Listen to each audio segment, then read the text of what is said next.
नमस्कार, आप देख रहे द न्यूज़ मिर्ची। इस वक्त की बड़ी खबर सामने आ रही है। वित्त मंत्री निर्मला सीतारमण ने बजट में इनकम टैक्स पर बहुत बड़ा ऐलान किया है। 12 लाख की सालाना आय पर टैक्स नहीं लगेगी।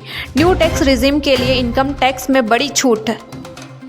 पीएम ने बजट की तारीफ की और वित्त मंत्री निर्मला सीतारमण की भी तारीफ की है। पीएम मोदी ने कहा, ये बजट मिडिल क्लास के जेब भारी करेगा और आत्मनिर्भर भारत अभियान को तेजी देगा।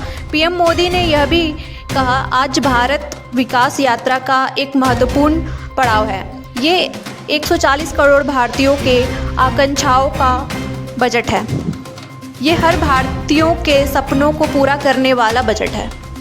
हमने कई सेक्टर युवाओं के लिए खोल दिए हैं। ये विकसित भारत के मिशन का ड्राइव करने वाला है। ये बजट आम नागरिकों को चलाने जा रहा है। यह बजट शक्ति बढ़ाने वाला है। यह बचत, निवेश, उपभोग और विकास को बढ़ाएगा।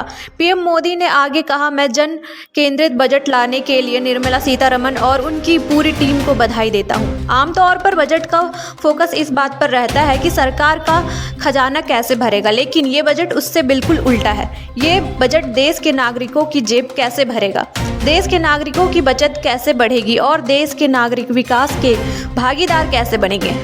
ये बजट इसकी एक बहुत मजबूत नींव रखता है। वित्त मंत्री ने यह भी बताया कि अब फूड डिलीवरी करने वालों का अब रजिस्ट्रेशन किया जाएगा। साथ ही उनको सरकार की ओर से बीमा कवर का लाभ दिया जाएगा। इस ऐलान से गिग और ऑनलाइन प्लेटफॉर्म वर्कर्स को सरकार द्वारा पहचान पत्र और ई श्रम पर रजिस्ट्रेशन की सुविधा दी जाएगी। साथ ही उन्हें प्रधानमंत्री जन आरोग्य योजना तहत स्वास्थ्य बीमा की सुविधा भी मिलेगी।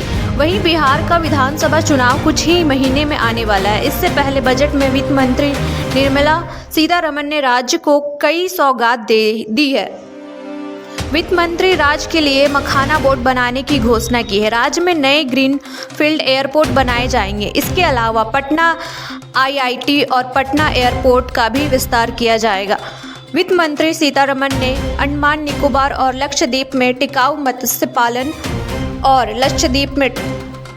पालन को बढ़ावा देने की घोषणा की। सरकार भारत के समुद्री संसाधनों का संतुलित उपयोग सुनिश्चित करने और सीफूड निर्यात को बढ़ाने के लिए नीति बनाएगी, जिससे रोजगार के अवसर भी बढ़ेंगे। उन्होंने कहा कि भारत दुनिया का दूसरा सबसे बड़ा मछली उत्पादक है। इन द्वीपों में टिकाऊ मत्स्य पालन को बढ़ावा देने के लिए एक विशेष रूपरेखा तैयार करेगी। सरकार की कोशिश है कि भारत के विशेष आर्थिक क्षेत्र EEZ और उच्च समुद्री क्षेत्रों में मछली उत्पादन को नई ऊंचाइयों तक पहुंचाया जाए।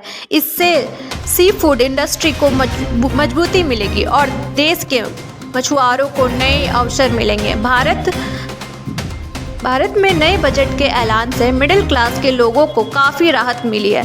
इस बजट के ऐलान से प्रधानमंत्री ही नहीं बल्कि विपक्षी दल भी तारीफ कर रही है। अभी के लिए रिपोर्ट में फ़िलहाल इतना ही। बाकी के खबरों की जानकारी के लिए आप बने रहें द न्यूज़ मिर्ची के साथ।